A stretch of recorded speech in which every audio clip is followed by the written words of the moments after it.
Welcome to RPG Book Club, the podcast where we play a little bit of a video game and talk about how it makes us feel. I am Elias, Sailor Eli Warren. I'm Maddie Grace Webben. And I'm Francesco JRPGT Nasso. Nice. Maddie, did you just... NASCAR? One of these days I'm going to get this intro down. One of these days. Francesco NASCAR. Today's not That's the day. Maddie, you've never called yourself Maddie Grace Webben. Is the middle name new, or? Yes, middle name announcement. Congratulations. I'm still workshopping it. I'm not sure exactly if I'm landing on that yet. I probably will have a third name coming up as well. I think it might also be a double first name, not actually a middle name. Like my dear friend Amber Autumn out here, who also has a double first name. She has 5 names, which is very inspiring. So I might rip off of her.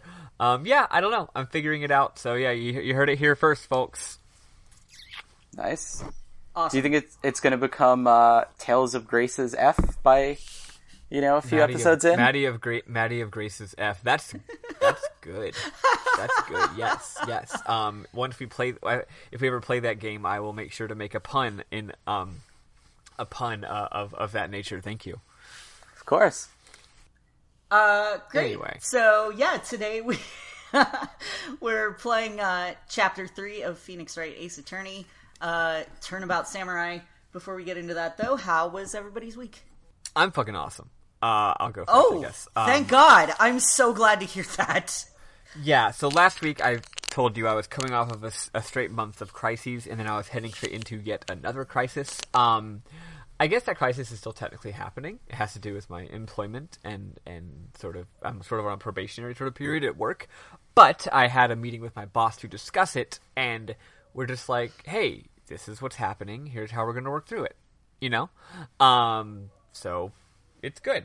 And I'm going to be able to afford it. It's going to be okay financially. But the point is, my last day of work was Wednesday. Because I just happened to not have any lessons after that point because all my kids had their finals. Actually, I've worked today, but that's an extra little work I've got today. So I've had Thursday, Friday, Saturday, 4 days off in a row, which is amazing. I usually get between 1 and 0 days off in a row. I've just been living. Oh my God, like the day begins and I'm like, I have no obligations. What am I going to do today? Call up my friends. Hey, you want to get breakfast? Hey, I got to run errands. Hey, I got to go shopping. It's beautiful. It's wonderful, and it's perfect. And I'm loving it. Awesome. Congrats. And I will be leaving on a plane for home tomorrow and enjoying a week.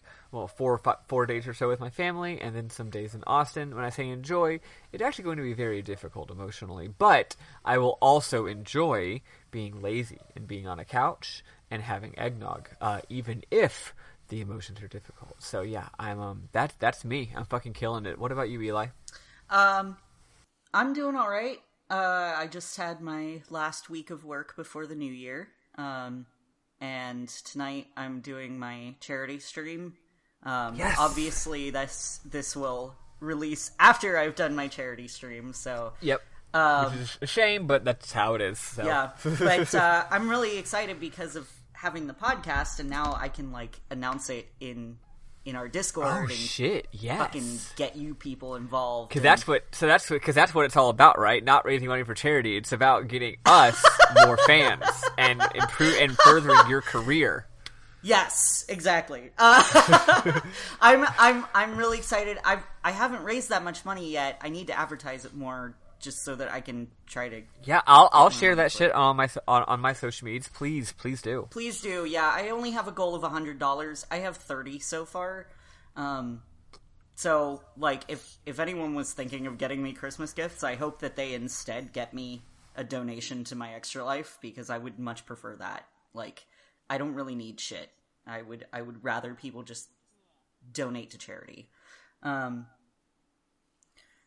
yeah, and then Thursday, what day is the 26th? Yeah, Thursday, Ken and I are gonna head off to Alabama because we have a bunch of friends over there that we're gonna go visit. And I know, we have to go to Alabama for it, but it's gonna be worth it because all our friends over there are really awesome. And we haven't gotten to see them in a long time, so... Good. We're super stoked, and they're all excited to see us again, so it's gonna be real fun, despite being in Alabama. Hell yeah. No, hell yeah. Love to hear it. Yeah. What about you, Francesco?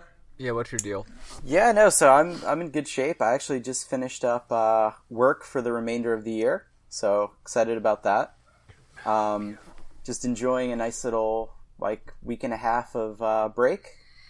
I'm actually gonna spending some of the holidays with my relatives and just planning to do a little weekend trip coming up, so should be fun. Nothing ultra new, eventful, has happened in my life since our last recording. But I have, one thing I have been doing is, since I just started break, I wanted to jump into a new game.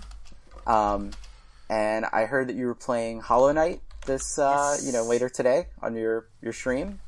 Yes. And for some reason I thought Hollow Knight was just one of the expansions to Shovel Knight. So I ended up playing Shovel Knight. Gotcha. And had a lot of fun with it. It's a great little platformer. Shovel Surprised Knight it's is not. so- I mean, they got King Knight, they got Propeller Knight, they got Treasure Knight. Surprised they don't have Hollow. Yeah, Spectre Knight's kind of hollow. Spectre is very Hollow Knighty. Yeah, and Yeah. The sad part is I played Hollow Knight before. I have it on my PS4. Oh. I played through levels of it before, and it didn't register for me. Gotcha. So- Well, Shovel Knight is also one of my top favorite games, so, Yeah. if it had 24 hours of actually, it probably does have 24 hours of content at this point, because of all the different expansions that have been added. Yeah, I need to fucking record, King of Cards now, but I've been so fucking busy with Final Fantasy. oh boy. Yeah, it definitely has that much content. Thus far, I've done the entire Shovel Knight campaign, about halfway through Plague Knight, and then I did the new Smash campaign that they added, and that's already, I'm at 10 or 11 hours with just that, so...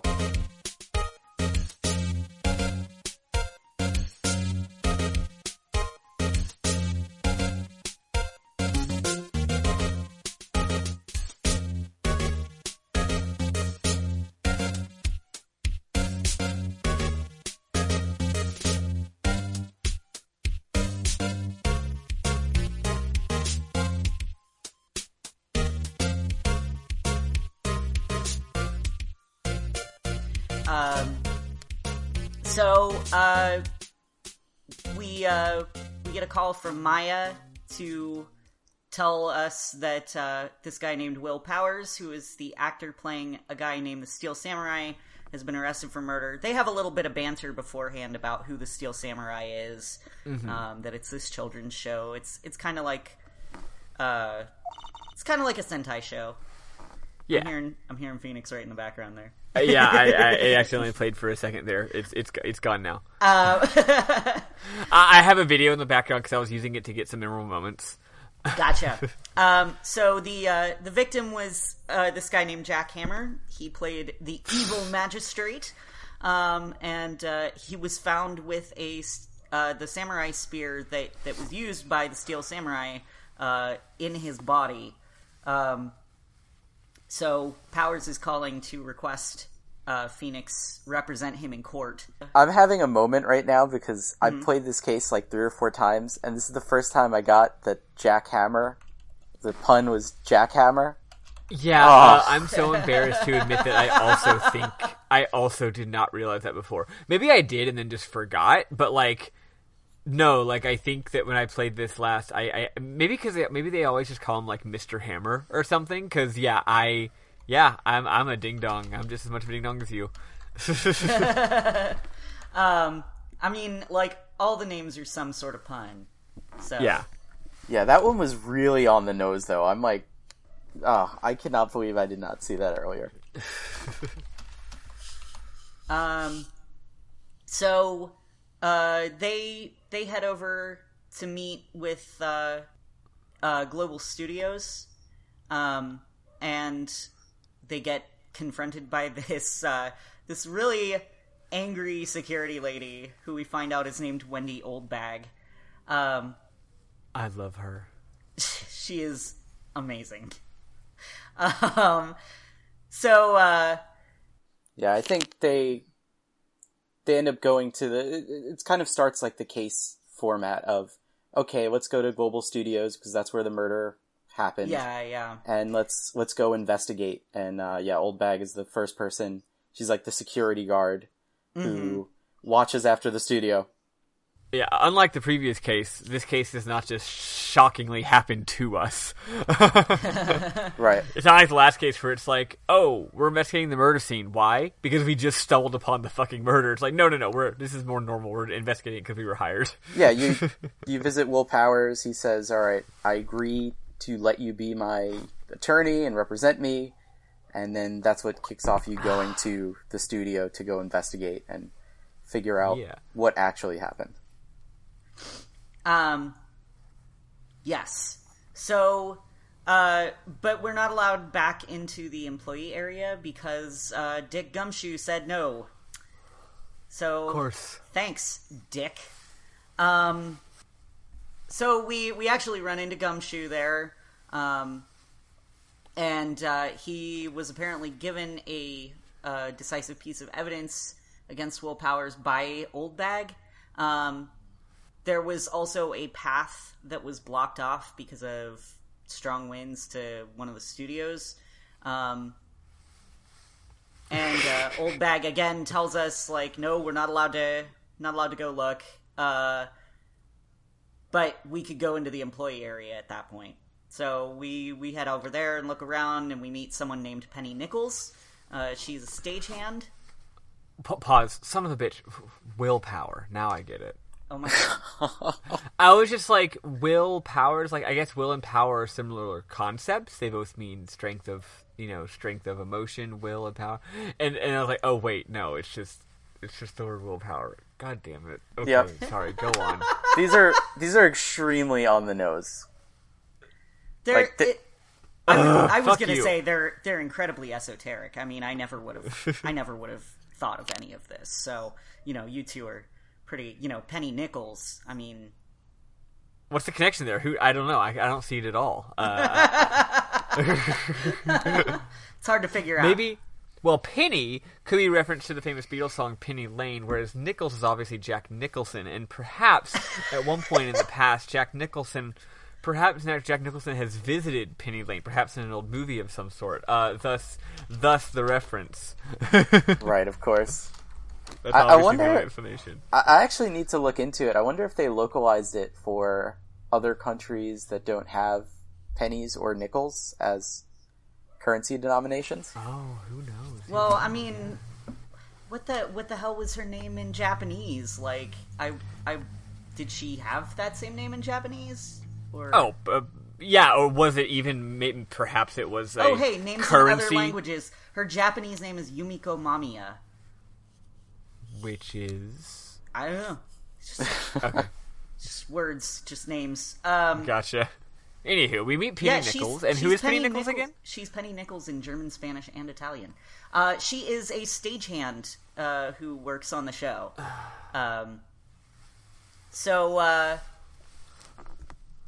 Let's see.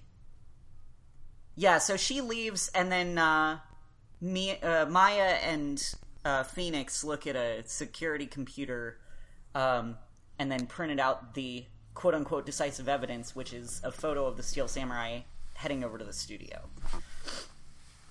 And what do we obviously notice at this point, Eli?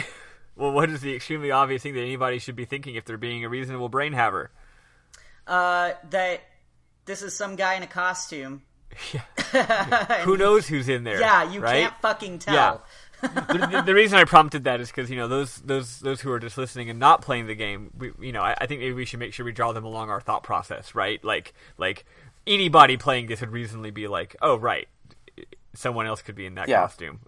Yeah. Like giving a little bit of context, I think like you spend most of this day trying to essentially find evidence that contradicts Oldbag, because she seems to be, I think she's like teased as being like a decisive witness who has evidence that it obviously has to be Will Powers that did the murder. And like when you talk to her, she really makes it clear, like, hey, he definitely did it. There's no one else.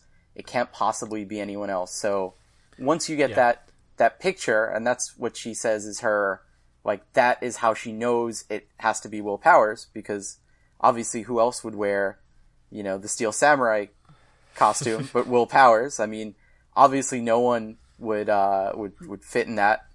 Yeah, why would anyone else possibly put it on? Yeah. To go murder someone. Exactly. Also, I think it should be noted that Wendy Oldbag is a huge fangirl. Yeah, she adores Jack Hammer. Yeah, she loves the Steel Samurai. She thinks he's a brilliant actor. No, the evil magistrate is the one she loves. Oh, I meant the show. She loves the show, the Steel Samurai. Yeah. But yes, show. Yeah. So she's not just she is a security guard, but she's also a huge fucking fangirl, which is why she's of course so upset. She's like, my hero got murdered, and this guy definitely did it. Yeah. There's no way that anyone else could have done it. So we get to our first day in court, and Edgeworth is the prosecuting attorney again. He calls up Gumshoe, who just kind of tells us the facts of what happened, or, you know, as much as he can. And then he calls Oldbag up, and she starts flirting with him. Which is great. She flirts with everybody. She has this great animation where she holds her hands up. It's basically like a "oh you" kind of like flapping your right hand, like, you know, like patting the air with your hand, like "oh hush" now, that kind of thing. I don't know if the words I'm saying are making the gesture apparent. I think so. This starts a nice little series trend where Edgeworth keeps trying to get the names of, like, he'll call up someone to give testimony. And then he'll ask them their name, and they will never say their name. They'll just like go on like some sort of rant or something, to the point where, you know, he has to like either say their name or like yell at them until they finally just say who they are and start giving their testimony. It's pretty great. That's really funny. So he finally gets her to actually talk about what happened.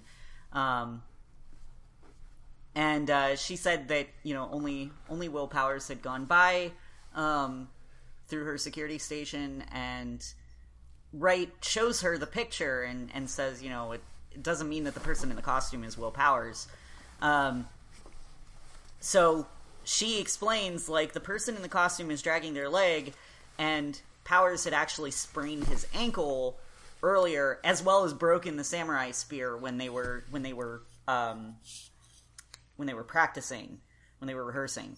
And so, like, there's only one person who could be in that costume, because that person is dragging their leg.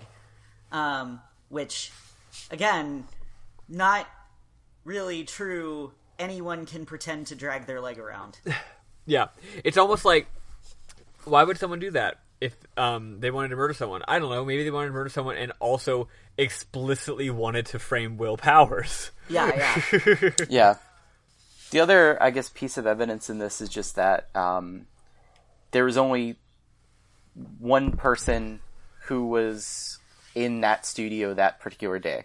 Mm-hmm. And that's where the weather kind of comes into play, in that you couldn't easily move back and forth from the studios because, you know, there was a tree that was down, and also that, you know, there was the whole fact that Will Powers seems to be the only one who has access to the studio where the murder was committed. Right. So, apparently there were also 2 photographs taken that day, because the one that we have is the second photo, but for some reason the first photo wasn't stored on the computer.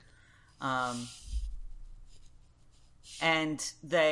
Oldbag says that, yeah, there was a photo before that, but it was just a picture of a young fan. Yeah, because they accused her of erasing the original, the first photo that was taken. And so Edgeworth says, then this definitely, that first photo, if it was a young fan, it couldn't have been anyone who could have murdered Jackhammer because they wouldn't have been strong enough to pick up the samurai spear. So Powers is really the only suspect. So we go to a recess, and we talk to Will Powers, who is, by the way, he is not the kind of person, like, when we first meet him, Maya thinks he's guilty immediately because he is not attractive. He kind of looks like a big teddy bear to me. I think he's cute. He is cute in, like, a very hairy way. Yeah, he looks like a lion, is what it is. Yeah. His hair looks like a lion's mane. Like, he's a giant lion man. Yeah, but Maya is a shallow bitch, apparently, and immediately hates him. But he's such a sweetheart, and... He's a huge sweetheart. Yeah. Oh my god. Yeah, he is just a giant cuddle bear. Yeah, he really is. And so she eventually is like, oh, okay, well, I guess you didn't murder anyone. But it's like, geez, Maya... Like, don't ever let her become an actual attorney, because she would have people thrown in jail just for their looks alone, and that would be bad. Yep. So we go and talk to Powers again, and we explain that, you know, there was someone who had been caught in camera in the costume. Powers insisted that he kept that costume with him, but that he had also left the door unlocked so anyone could have taken it. So we point that out in court, and we actually say that, you know, Old Bag could be a suspect. She didn't really have an alibi, and she had known about Powers' injury with his ankle where he sprained it. And Edgeworth doesn't object. I think Edgeworth just kind of hates Wendy Oldbag. Yeah, because she's just so... Like, everyone in the courtroom, like, even the judge, they all just fucking hate her. Yeah. Everyone except us, the player, who I think that she's hilarious. I adore this Oldbag. But also, if this person existed in real life, I would fucking hate her. She'd be so terrible. Oh, yeah. Anyone like this in real life would be just a massive pain in the ass to deal with. She's just like I haven't really explained it. We haven't really explained it. She's just like an incorrigible old lady. Like kind of old lady who just like, she's not being an asshole, like saying that anyone sucks or like saying like, you know, fuck you or you're ugly or anything like that. She's just like extremely stubborn. Yeah. She thinks she's always right. And just does her own thing and is phenomenally stubborn. So Old Bag tries to say that the young fan who the first picture was taken of was a potential suspect, but Phoenix says, you know, well, that kid didn't have a key card, so he couldn't have accessed the scene of the crime, and he therefore wouldn't be able to use the murder weapon because it was there. So Wendy finally confesses that she was actually told to hide the fact that there were other people at the studio, specifically the director, the producer, and some additional studio heads. So, AKA a shit ton of people. Yeah. So many new suspects. Oh my god. And there are a lot of them. So we head back to the studio, and we try to talk to the director and the producer. We first meet with Penny Nichols again. She's temporarily filling in for Wendy while as the security guard while Wendy is being investigated. And that the studio was actually trying to protect the producer because the producer had saved the studio at one point. So we run into the director, whose name is Sal Manella. And wait, I don't get it. Yeah, I know. I'm just kidding. It's a really deep cut. And he talks in Leet speak, which I was confused about at first. No one else is gonna get this, but that is some goddamn Homestuck shit. Jesus Christ. He apparently is very inspired by Maya's clothes. and he comes up with a new show called The Pink Princess, which is a follow-up to The Steel Samurai, apparently. But we finally get him to answer some questions regarding the day of the murder. Sal explains that from around lunchtime until 4 in the afternoon, he and the producer and some others had been in meetings in the Studio 2 trailer. So seeing that he had a likely alibi for this, Phoenix and Maya just kind of left, and they went to go find the producer. So on their way, though, they run into a little boy. His name is Cody Hackins, and I hate him. He is an obnoxious little prat. And this, I'm surprised Phoenix doesn't just smack him at some point. But I guess Phoenix is a good himbo guy and doesn't want to hurt a child. He's the goddamn worst. I think stand this kid. Doesn't he like steal something from you at some point? Or am I just misremembering this? I think we end up with one of his Steel Samurai cards somehow. And I can't remember how that happened, but... Oh, that's... Okay, so he doesn't steal anything, but he ends up knocking the empty bottle of sleeping pills over when he leaves, because he just kind of runs off on us. Because we had asked him if he had seen anything, because he had snuck into the studio on the day of the murder. But yeah, he runs off, and we take the empty sleeping pill bottle, because that seems important somehow. So then we finally run into the producer, Dee Vasquez, who is my wife. She is so hot. I love her. We ask her if anyone could have left the meeting in Studio 2 during the murder, essentially. She shows us the broken head of their studio mascot, who is Mr. Monkey. Mr. Monkey told the time. He would ook every time the clock struck the hour. And it had fallen at 2:15 p.m. and blocked the pathway, and attempts to remove it had started at 3 p.m., so no one could have left for Studio 1 and murdered Hammer at 2:30. That was apparently when the murder occurred. So we don't really have a whole lot to go on at this point. We head back to the office, and at that point, Maya channels Mia again. And Mia reminds Wright about the fanboy, Cody Hackins. So we head back to the studio again to try and... I feel like Phoenix is probably like, do we have to talk to him? Yeah. I sure was. I was like, motherfucker, I hate this kid. So we go back and we try to talk to Cody. And he falls in love with Mia, so it's fine. He actually for obvious reasons. Yeah. Look, everybody loves titties, all right?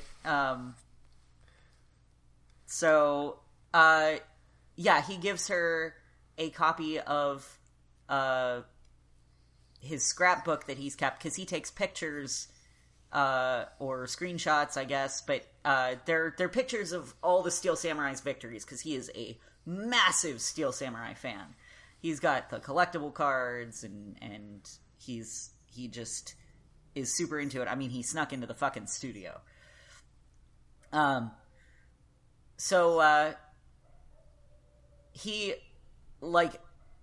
He gives them some answers, but they're really not that useful. He just claims that the Steel Samurai defeated a bad guy. Gumshoe happens to overhear this, because Gumshoe is fucking omniscient and omnipresent. Yeah, no matter where you are, what you're doing, because the way this game works, of course, is that it's all just like flat. It's just like it's VN style, right? It's like you have a screen with the background of the location you're in, and whoever you're talking to is in front of you, right? So you don't really see, it's not like it's 3D or anything. So you're just talking to someone, and then all of a sudden there's a sound effect, bam, and now Dick Gumshoe's on screen, and he's like, "Hey, what are y'all talking about over here?" I was off screen. Why are you always around somehow? Yeah, he I feel like he almost shows up unexpectedly. I feel like he almost shows up in almost like every location. Yeah. In this fucking trial. Like, doesn't matter who you're talking to. Oh, here comes Dick Gumshoe. Hey, pal. Like, oh, it's a good thing. It's a good thing that I love him. Yes. he's a good boy. I also wonder why he is the only detective. Yep. Like, supposedly, there are other people who work in his office, but anytime you're in his office, there's no one else around, and you can hear voices off screen sometimes, but I almost, picture them as, he's moving his head to the side and holding his hand over his mouth and, pretending that hey, austerity's a bitch. Maybe they can't afford enough detectives. The good news is he's probably making bank. He gets so many hours. He's working overtime every week. Probably because people are getting murdered goddamn constantly. For real. So he places Cody under police protection, which is probably a good idea. So I'll just say that he is incredibly underpaid.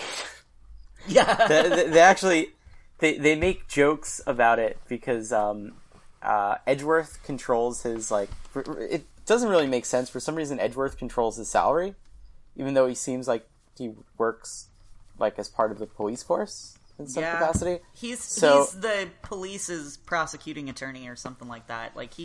He has some connection to them at least. Right.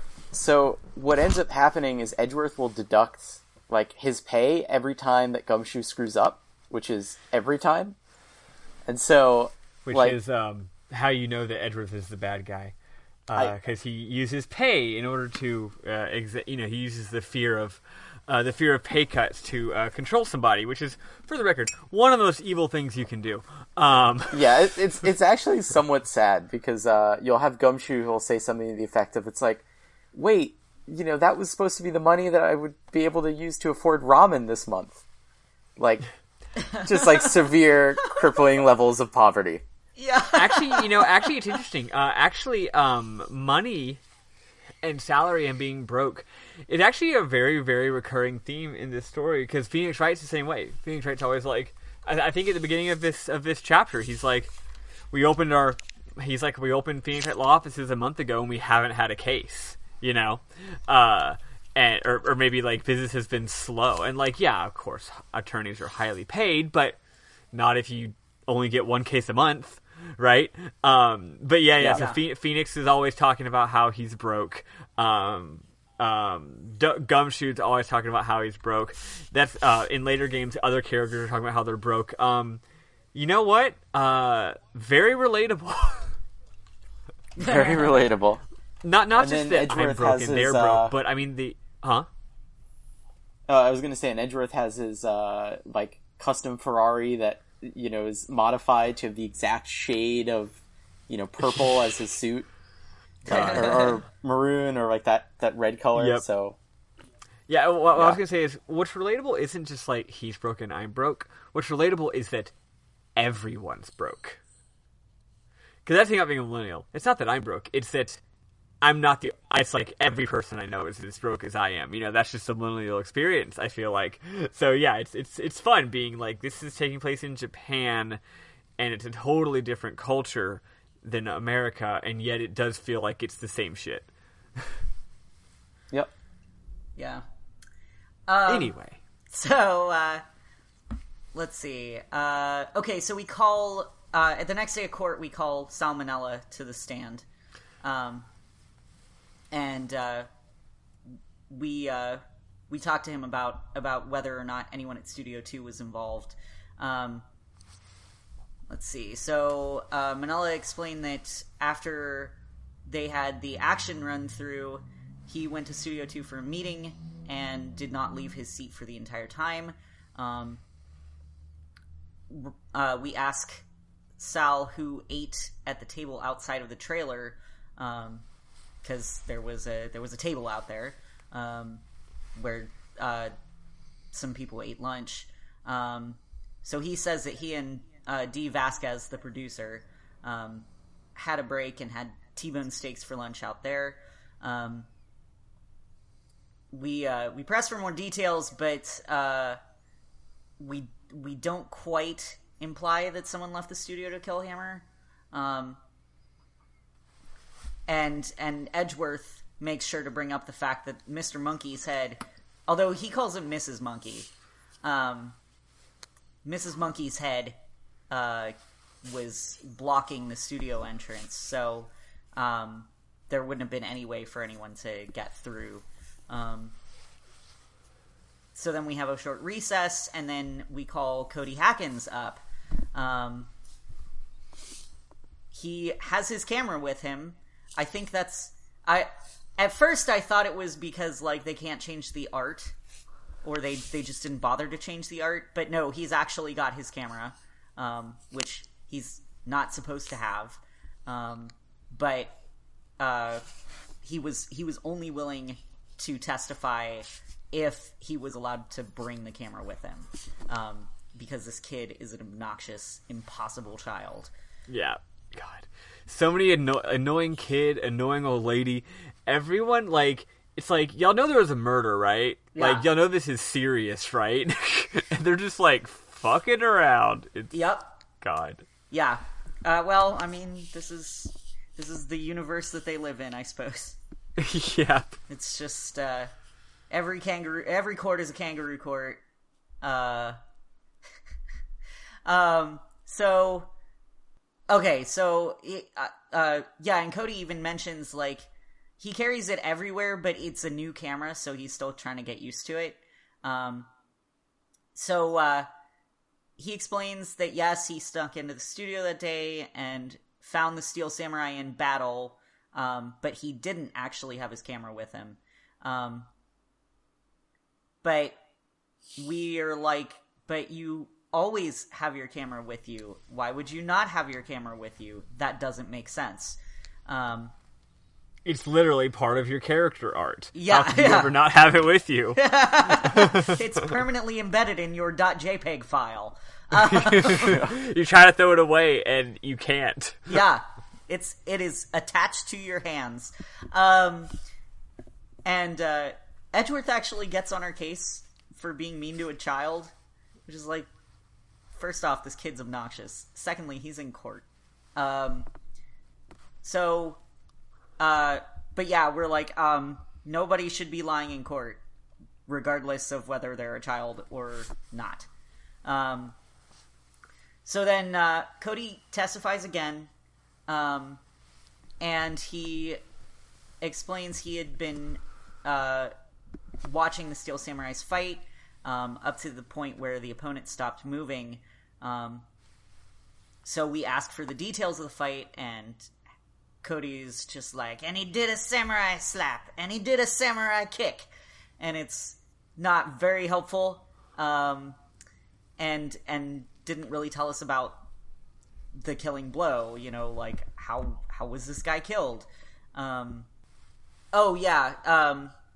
Cody had said he paid attention to the whole fight, but he didn't have any information about what happened at the killing blow, and it turns out that he had his camera, but he had been fumbling with it because it was a new camera, and he wasn't quite sure how it worked.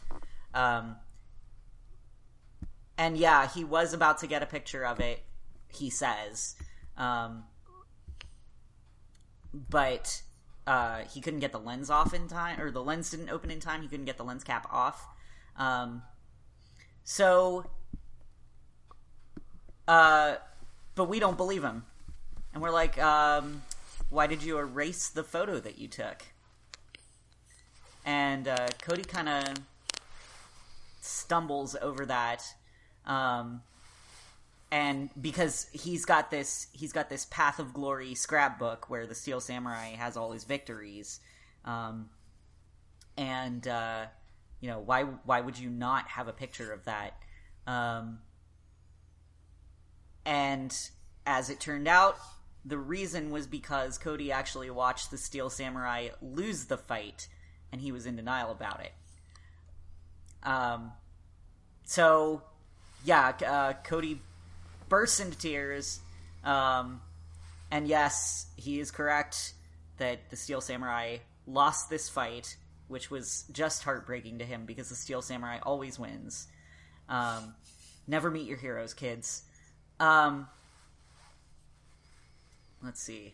Yeah, you kind of spend a lot of that testimony just kind of breaking down, like, it's like, oh, like, why wouldn't you take a picture of that? And he's just getting into, like, oh, it's a new camera. Oh, I was, like, paying attention to the fight. I wouldn't, and that scrapbook that you have basically proves, like, hey, actually, like, your character is basically to take pictures of the final moments of these battles. You have every single moment from the shows and from... It's simply out of character that you would not have this photograph. Right. And that ends up leading to some pretty big testimony in that, by all accounts, the Steel Samurai is the one who, quote unquote, won that fight and, murdered Jack Hammer, who presumably would have been in the evil magistrate costume at the same time. So it kind of flips. It's a literal turnabout at that particular moment of the case. Yeah. Yes. So that's when we explain, like, no, everybody's wrong about the identity of the Steel Samurai in the security photo. Like, it was definitely Jack Hammer, who obviously knew about Will Power's injury, because they were rehearsing when it happened, and he could have fake limped around to incriminate him. Which sounds odd because Hammer is the victim,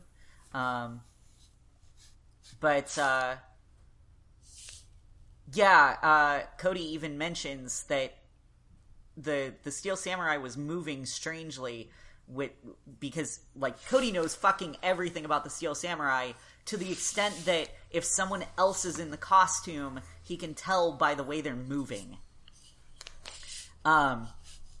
Which is, that kid's got some dedication. Yeah, I mean, I guess it's kind of realistic. If he's going to set and he's, like, watching these battles, and all of a sudden someone who's uses a typical set of moves starts deviating heavily from that, something could be decently easy to tell something's off. I gotta put this on my blog. Yeah, I can only imagine if these cases took place during, like, the Instagram era, like, and people were just, like, posting these things on, like, Twitter or something. It would totally change some of these cases. Oh yeah, absolutely. Let's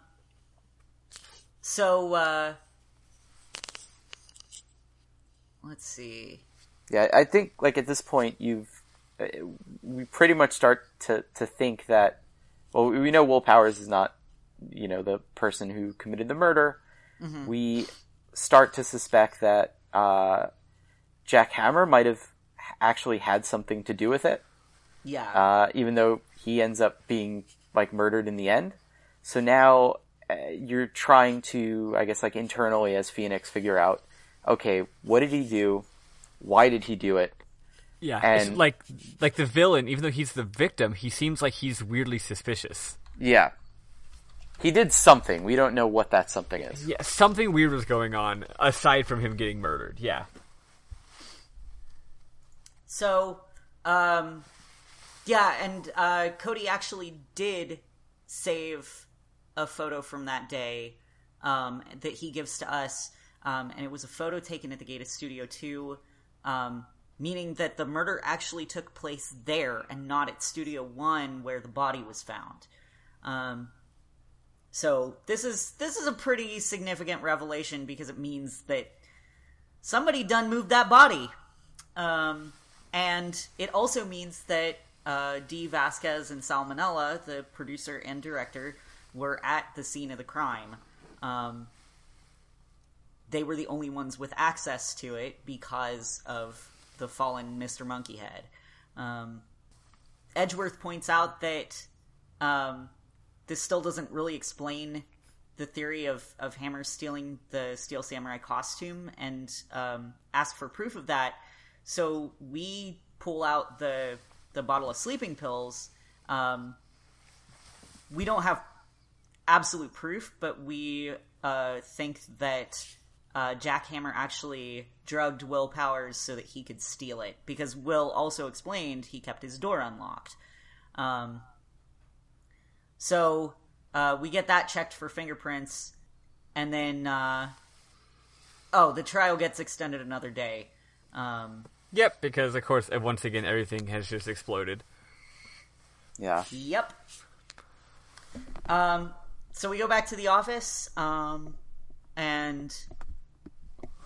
we've got this like 3-day trial system where court cases have been happening so frequently that we have to end them in 3 days, because reasons, and there's just too many crimes.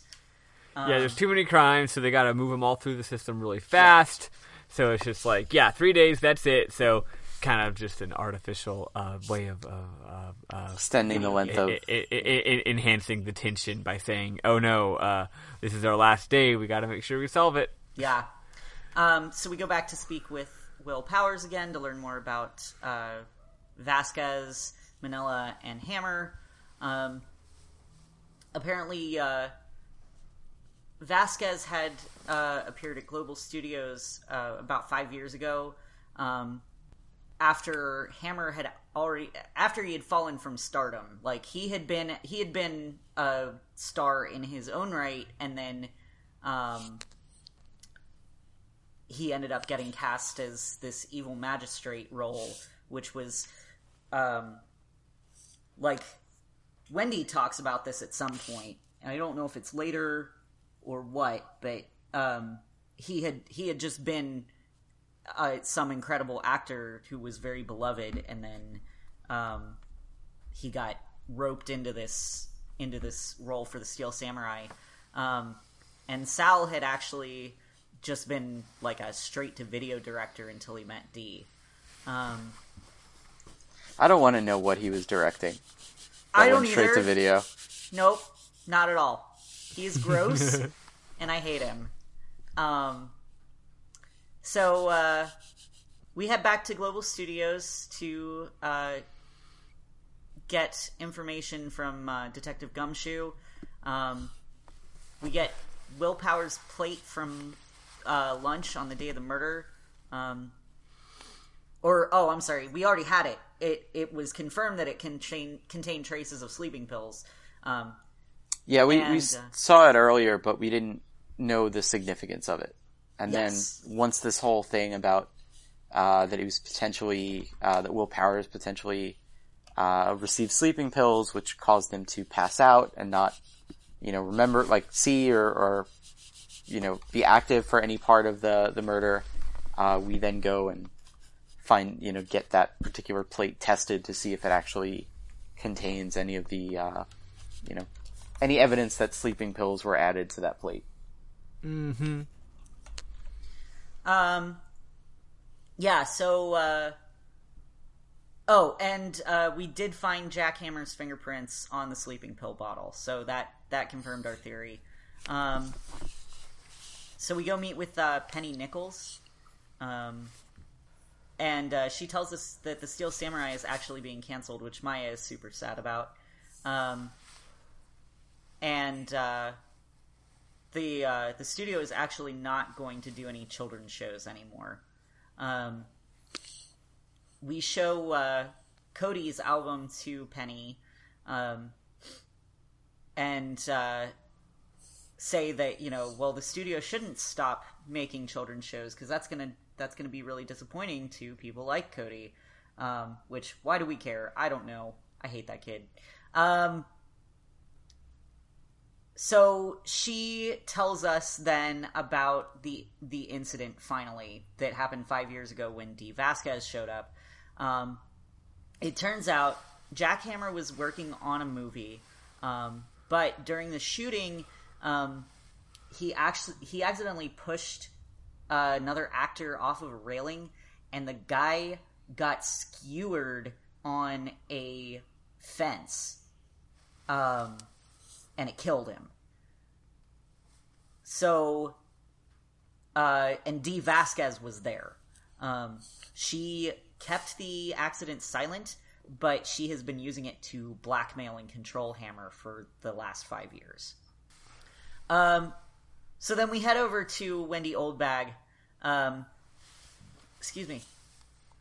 And we mention the incident from 5 years ago where he killed a guy.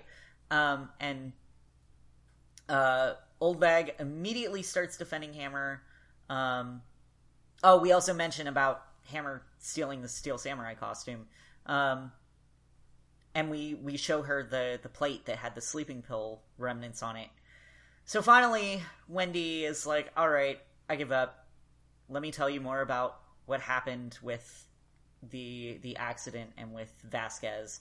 Turns out Dee Vasquez has ties to the mafia. And so, because of those ties... I just completely lost you when you were saying, like, the most important part of the sentence. Can you say that again? Yes!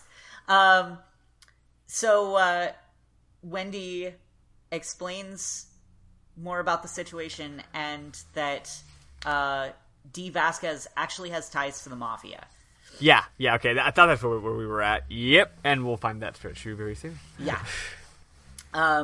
So, there was a photographer who had taken a photo of the accident, and the mafia had him silenced. But Wendy actually managed to steal the photo and gives it to us to use as evidence against Vasquez. And like at this point, I'm like, why the fuck were you hiding this from us? Like, you love Jack Hammer. Like, shouldn't you care? But I guess at the same time, like, if this lady has ties to the mafia, yeah, maybe you want to keep your mouth shut. So, a little bit of a catch-22 for Oldbag there. Mm-hmm.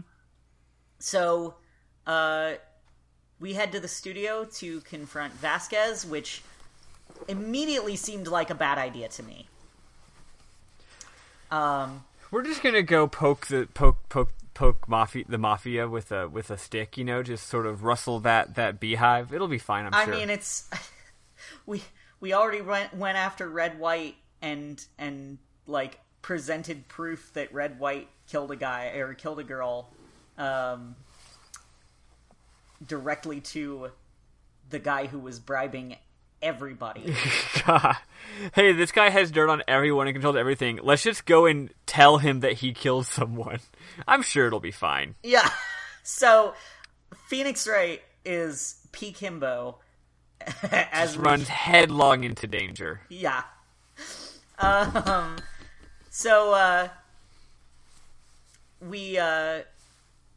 We talked to Vasquez, and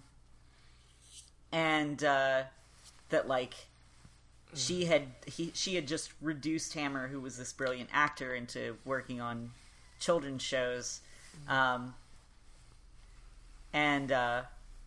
Vasquez says, how do you know it was an accident? Maybe Hammer actually meant to kill that other guy. Would he let her run his life for 5 years if it was just an accident? So she asks for the photo. We won't give it to her. And then the mafia comes. Oh my gosh. They filled the screen. It's literally like her, and then behind her are like 4 fucking big, cool-looking dudes that are all wearing suits and all wearing sunglasses, and one of them's got a cool hat, and they're just like totally like filling the screen, surrounding her and glaring at you like, oh, buddy. Yeah, and my immediate thought was, oh, I'm boned. But then, lo and behold, omnipresent and omniscient as always, Gumshoe shows up. He's always there. I love this boy. Maybe he just knows that you're actually a better detective than him, even though he's the detective and you're the attorney. So he just follows you around, figuring you'll probably find all the good clues. Yes. That's probably part of it. That's his MO. Yeah. Or he knew, Useful strategy. or he's like slightly smarter than you and knew that you were about to get yourself literally killed by the fucking Yakuza.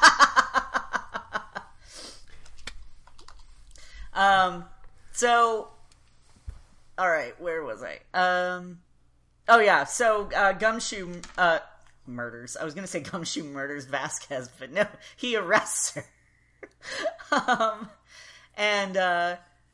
So now we have a clearer motive for murder, and we head back to court. Okay, so, Vasquez takes the stand now.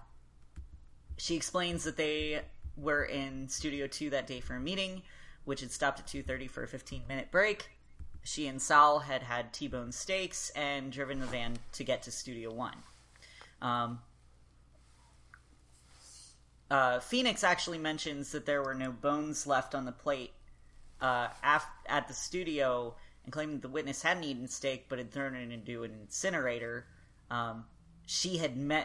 Instead, Dee had met with the Steel Samurai and fought and killed him. She says, well, I couldn't have held the samurai spear. I'm too small and too weak. Weak and womanly. Yeah. But Phoenix is like, well, the samurai spear wasn't the murder weapon. The handle was broken off and fixed with duct tape. Wendy Oldbag said she fixed it with duct tape. So he explains, like, it definitely could not have pierced through both the costume and Jack Hammer. And he pulls out the photo that Oldbag had given him, that shows the spiky fence post near the trailer, and says, like, all that Dee had to do was push Hammer off the stairs and onto the fence, just like what happened with that previous incident. So she's like, well, if the murder happened in Studio 2, then how did Hammer end up in Studio 1 wearing the evil magistrate costume? So the van was right there. She mentioned that they had driven over to Studio 1. And so Phoenix says, she and Salmonella had now had disposed of the old Steel Samurai costume. They dressed Hammer up in the evil magistrate costume and hidden him in the van until it was time to go to Studio 1. And then Vasquez is like, well, you don't have any real proof. So the cross-examination is about to end, but Edgeworth actually objects at this point. And it's really funny because he yells out objection, and the judge is like, yes, and Edgeworth's like, I was hoping to think of something while I was objecting. Which, like, that's Phoenix Wright's trick. Yeah. Right? So I love here we start to see... Well, and I was going to mention this in memorable moments, but in the previous day of the trial, the kid just drives Edgeworth insane. Oh, yeah. Like, Edgeworth cannot deal with the fuck... What's the kid's name again? Cody Hackins, yeah. Edgeworth cannot deal with a child. He is much too sophisticated and respectable to deal with the fucking kid. So everything... He can't get him to say anything. The kid doesn't listen to him. It drives him crazy. And now you see he's, like, being pushed to his limit. He's just like, oh my god, I am such a professional, successful, intelligent attorney, but here I am just completely unhinged.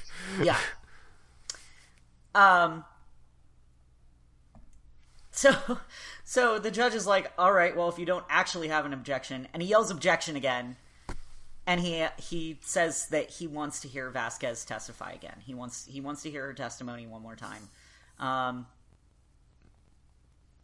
So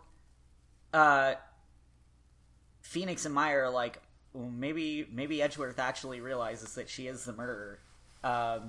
So she testifies and says that she, Old Bag, Sal, and Penny Nichols had been the first ones to discover the body. She called the police. After she called the police, Will Powers had come in, and Old Bag was the one who accused him of being the murderer.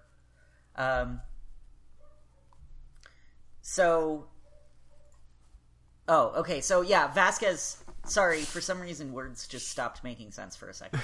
Take your time. Yeah, Vasquez said she left the investigation proceedings and then just went back to her trailer to get her script and direction notes. Phoenix points out that they were doing some rehearsing, so why had she not taken the script with her to Studio One? She says that she didn't know there was going to be any rehearsing, especially with a murder having happened. So Edgeworth objects again, which is great. I love any time Edgeworth is suddenly on our side. He says that the only way that Vasquez would have known the rehearsal was canceled is if she had known about the murder in the first place. Yeah. And the judge actually asks, like, are you considering a career change to defense, Mr. Edgeworth? He explains that he just wants a proper explanation from the witness, regardless of his courtroom role. And I feel like what's going on here is, like, he's annoyed because, like, he's trying to do his job, but his own defendants or his own people are withholding information. And it's like, he's smart. He's apparently this genius prosecutor, but how can he be a genius and win if people don't fucking tell him what's going on? Yeah, exactly. So he's, like, annoyed, right? Yeah. So she explained that she knew that Jack Hammer was injured, and therefore he couldn't perform for the rehearsal. Phoenix points out that Powers, not Hammer, had been injured in the run-through, because Will Powers, again, he had sprained his ankle. Vasquez then blames Sal for mixing the two up, but we remind everyone, Manella had been at the run-through. He would have known which of them got injured, and that Vasquez's confusion over who was injured was because of Hammer wearing the Steel Samurai costume and pretending to be Will Powers. So Vasquez says, well, I didn't have anything to gain. He was still a star. He still worked for me. And so we talk about the last 5 years where Vasquez had controlled Jack Hammer, and that she was making him work very low-profile, low-end acting jobs for very little money. And, oh, look, there's that theme again. Yeah. Of people being broke. Exactly. And that that would have given her, or would have given Jack Hammer a motive to kill Vasquez, but not the other way around. Yeah. And Phoenix is like, yeah, that's true. Because Hammer had actually planned to commit a murder that day. He had stolen the Steel Samurai costume and wore it in order to frame Powers for killing D. Vasquez. And as it turns out, she accidentally killed him in self-defense. So she finally admits to what happened, and talks about the previous incident in which the other actor had died after getting impaled on the fence. God, that's grisly. Yeah, it really is. You'd think they'd replace the fence after the first one. Yeah, for It's real. fine. Wow, it sure is easy to impale yourself on this thing. Meh. Yeah. Fuck it. Surely it won't happen a second time. But yeah, we get Will Powers declared not guilty. Woo! Confetti time. Hell yeah. Yeah. It's God, pretty great. that's it's so complicated. One thing I like about this is that it's no one's super to blame here. Like, everyone's bad, but no one really committed a murder. Right? I mean, other than on accident. Right. Yeah, it's neat. Everyone's guilty of a lot of things, right? Yeah. Yeah, I think what you're getting at is, like, it wasn't fully premeditated, or it wasn't like, I wanted to kill this person, so I am going to do that now. Yeah, it's like I was defending myself against this person from murder, but also I was really terrible and did a lot of crimes. Right. Exactly. Yeah. So, yeah, that's basically it. You know, we have our little bit of an epilogue in the lobby, of course, afterwards. But yeah, we talked to Will Powers for a little while, and yay, we did it. Oh, and there's a new show now called The Pink Princess. Yes. So that happened. It actually came true. Fucking rules. Yes. So awesome. I guess it's memorable moments time, right?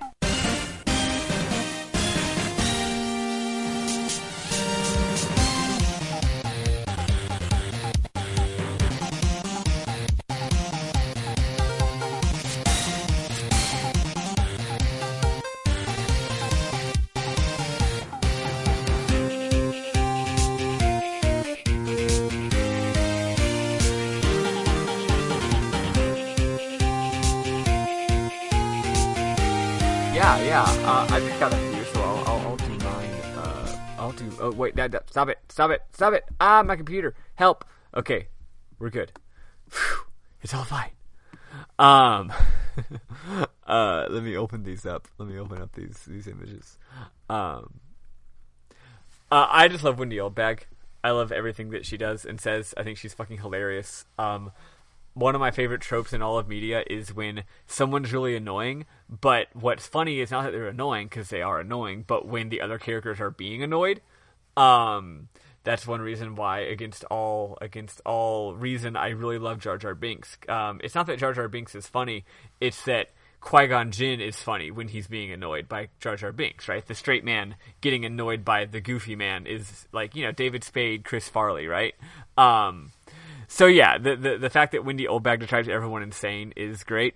Yes. Also, I think it's funny that early on when you first meet her, she's like, "Hi, I'm Wendy Oldbag. I'm the security guard, whatever." And then she goes, "It's my job to make sure that gawkers like you stay out." And I'm like, "Aw, she doesn't let reporters from Gawker Media in. That's sad." And then she eventually sued them, and they got shut down. That's sad.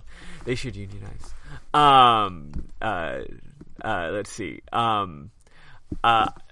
I like the idea that Phoenix Wright has a good line against Miles Edgeworth. Miles Edgeworth is like, "Hey, Your Honor, yeah, I know cameras aren't allowed, but like this kid said he would only testify if he had a camera, so like, can we just let him have the fucking camera?" And Phoenix Wright points out that Miles Edgeworth literally had to bargain with a kid and with like a 9-year-old and lost. Which again makes Miles Edgeworth seem pretty lame. A little bit later, Cody's like, "Just because you're a grown-up doesn't mean you can push me around." He says that literally just because Miles asks him his name. He's like, Cody, what's your name? And he's like, fuck you. You don't tell me what to do. Again, drives him insane. He says that Phoenix Wright might cause unnecessary trauma with his cruel questioning. And then my final one is from a little bit later. I forget what exactly is happening, but you're talking to the old bag. She's being a pain in the ass, right? And Maya is like, man, what a pain in the ass. Phoenix, you don't think I'll ever grow up to be that much of a pain in the ass, do you? And Phoenix goes, I don't know. It's possible. Yeah. And she is she doesn't like to hear that. You'd think Phoenix would be like, no, you're a sweetheart. He's like, I don't know, fucking maybe. And, that's realistic, He's like, hey, life is long and complicated. Who knows, Maya? I love you, but maybe you're gonna turn out maybe you're gonna turn out that you suck in 50 years. So that frankness is weirdly enough. I said earlier that the kid drives everyone crazy. He doesn't really drive Phoenix crazy. Yeah, no, Phoenix is very patient with Cody. Phoenix handles him great. He's a himbo, but he's also Phoenix has big dad energy. I was gonna say the same thing. Yeah. Yeah, he's a dimbo actually. A dimbo.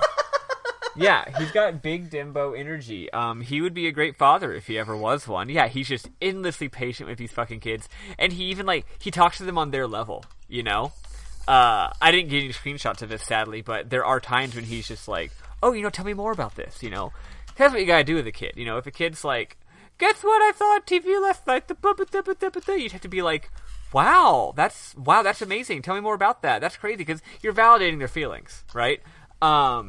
Anyway, and Phoenix does that, and that's why the kid cooperates with him a little bit more than he cooperates with anybody else. And that's why Miles Edgeworth fucking hates him. It's great. It's good shit. Those are all mine. Yeah, my main memorable moment is just the bit with Edgeworth objecting and then not coming up with anything to object with, and trying again afterwards. It was so fucking funny.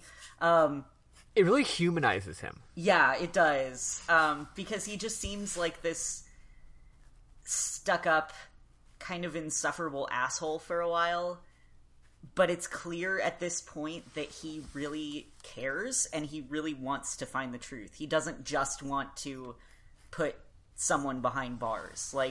Everybody's like, oh, he's ruthless. He's always going to get a guilty verdict, because that's what he does, no matter what.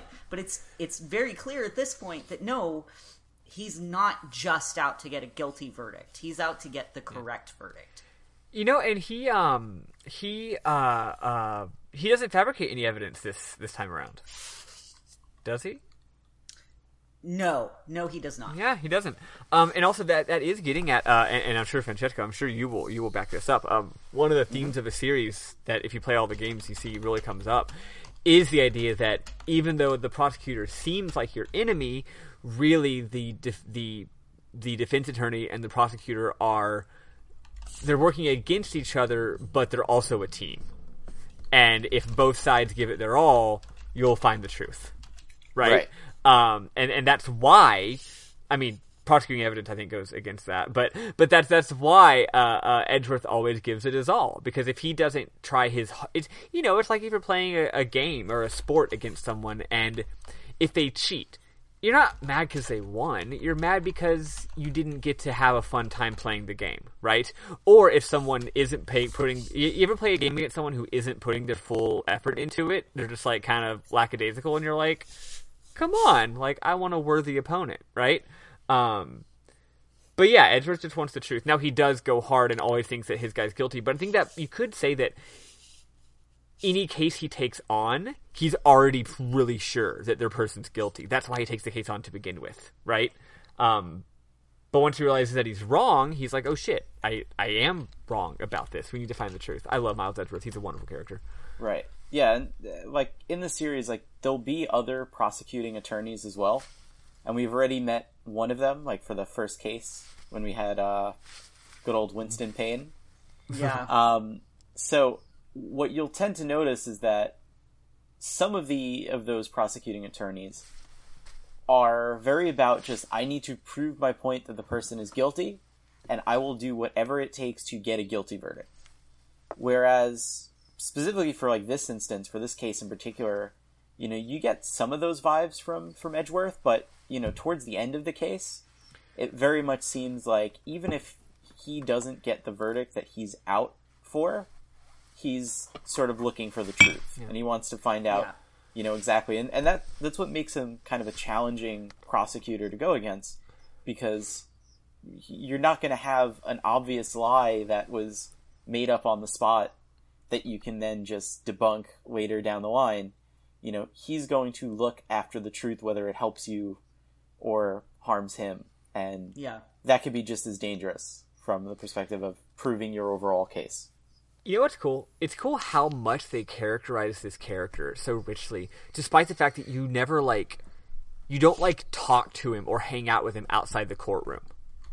Like, all you get from him, and you do a little bit later, but not in the much. courtroom, yeah. For right now, it's just in the courtroom But interactions. just those interactions are so fucking characterful, and you already see him growing. Like, you know what I bet?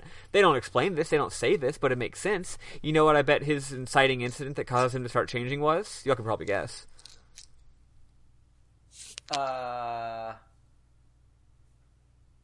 Getting beaten. Oh, yeah. You know, I bet getting beaten in the last case caused him to get some humility in him, you know? That didn't even occur to me until, that makes sense. It didn't occur to me until just now either. But yeah, like, the story is not about him. The story is about Phoenix Wright, but you could say that there's this side story that we never see. It happens off screen, but it's a journey of self-discovery that, I mean, that makes sense, right? You're born with a silver spoon in your mouth, right? You're super, super privileged. You're super, super successful. You're super, super pompous. And then you get your ass kicked by the biggest fucking himbo on the planet. A broke himbo, for that matter. He probably started fucking rethinking his life, you know? And now we're seeing that he's already softened from the previous episode. Yeah, it's cool. Nice. Yeah. What about your memorable moments, Francesco? Yeah, so there were a few of them. A lot of them came from, you know, me having to going through this case again and, like, just forgetting about some really funny lines of dialogue. So one of my favorites was there was a moment where Maya tries to use pal when she's talking to Gumshoe, and he gets really upset, and he says to her, "Hey, that's my endearing character trait, pal," to get her to not say it again. That is a great line. It was fantastic. It was like, hey, don't use that. That's my endearing character trait. Like, he knows that that's the thing. That's the thing. That's his shtick. Yeah. Yeah. There was another line, and I wish I would have wrote down what the context for this line was, but Phoenix sees, like, a reflection of himself, and I don't remember if it was a photo or, like, a reflection, and if you interact with it, he comments on it and says, "I see my hair is nice and spiky, just how I like it." Which is also just, I was like, oh, so he's very aware of how spiky his hair is. And apparently he's into that sort of thing. That rules. Yeah. There's another really good scene where Maya notices that Oldbag has donuts at her desk. Yes. She's not at her desk. So she makes a comment to Phoenix about, hey, we could probably go over there and steal a donut. And she won't notice. And then Oldbag promptly comes back in the scene and tells Maya, "You eat, you die."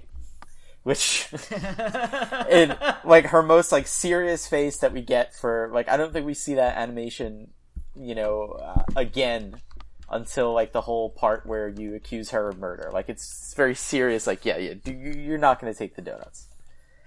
But yeah, I'll say, not really a moment, but something that I think just struck me about this case is, we've had a lot of, like, very kind of canonical, like, hey, we're trying to advance, like, the Phoenix Wright story along, and, like, really definitive moments of his character.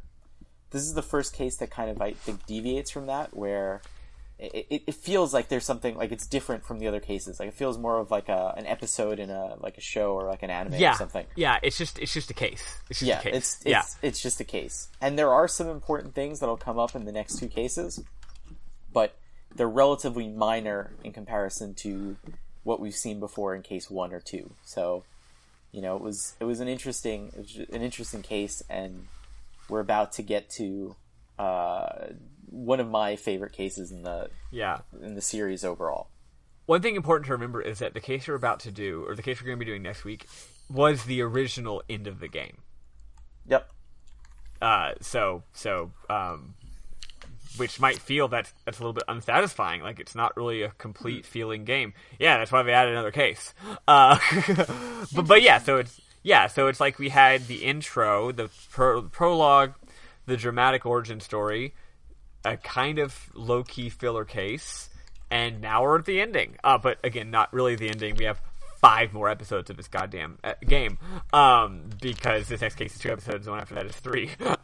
But yeah, we're getting to the original climax of the game, which, of course, as you'd expect, it'll bring back more lore shit. Something I was going to mention, what fucking was it? It was just another thematic thing to piggyback off what Francesco was saying.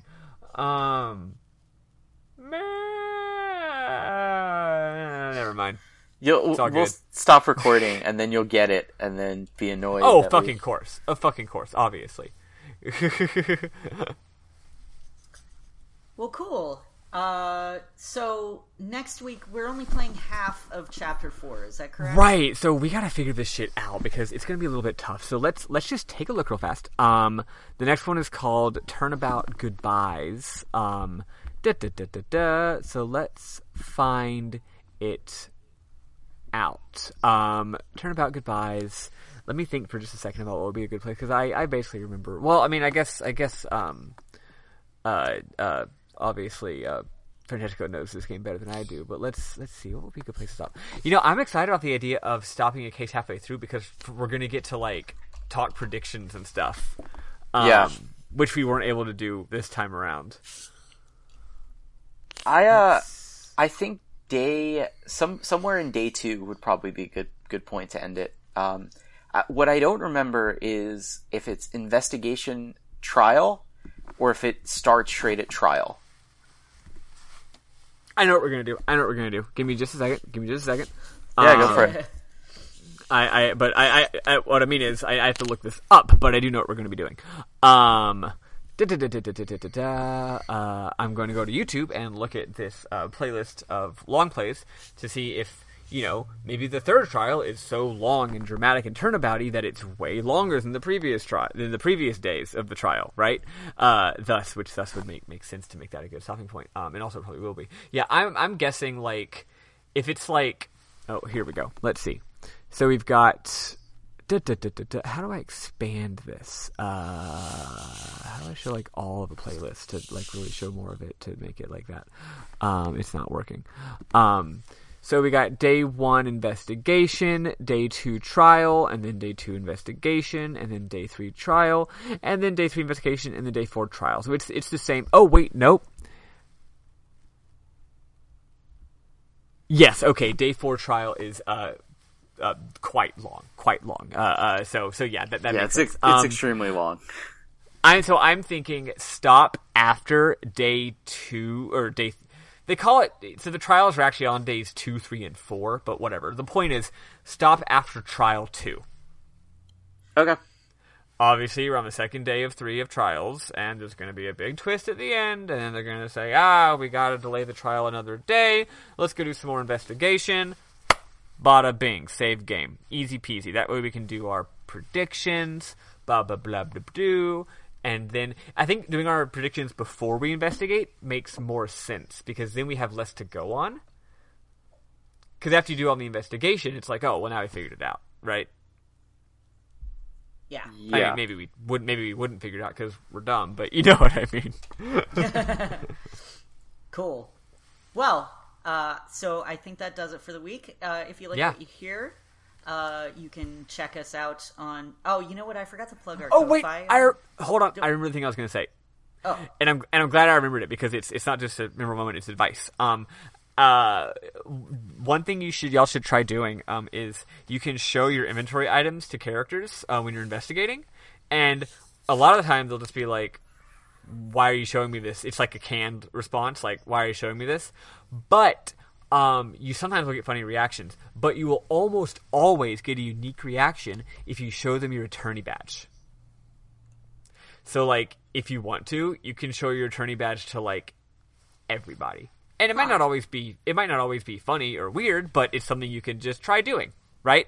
I actually didn't do it this time around. I just remembered that you can do it. So, for next time, if you want to have a little bit of fun, just anytime you're interviewing anybody, you're like, here's my badge. And they're like, yeah. A lot of the time they're like, yeah, I know, you're an attorney. Why are you showing me this? But it's a good time. Sorry, just wanted to get that out there. Sorry, now let's go on. Eli, plug your shit. Okay, so if you liked what you heard, you can check us out on shit, I forgot our entire outro. You can check us out on rpgbook.club, that's our website. Which has links to all kinds of stuff, including it has link to the podcast feed itself. It has link to the store. It has link to our Ko-Fi, where you can donate to us, etc. If you really like what you hear, you can become a member. You can become a donating. You can donate to us on our Ko-Fi, which allows you to get various bonuses, the main which is getting to vote on what our next game is going to be. And rpgbook.club also has links to our Twitter and our Discord. The Twitter is just at rpgbookclub. The email is something, probably rpgbookclub@gmail.com. Yeah, and then the Discord does not have a catchy URL, so if you can have a link in the description, or you can check out the link on the aforementioned rpgbook.club website. Wow, I remembered all of that shit. Sam, for the love of God, push out that baby now, because I cannot do this without you. I have no fucking clue what the hell I'm doing. It's awful. I am the worst. Sam, we're so bad. We need you.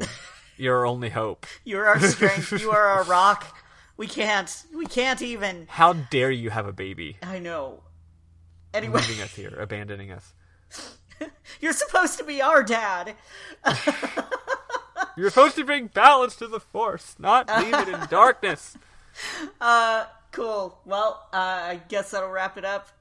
For RPG Book Club, I've been Elias Sailor Eli Warren. I've been Maddie Grace Webben. Francesco JRPGT Nasso. Toodaloo, folks. Take care. Bye. Bye. God, we're the worst.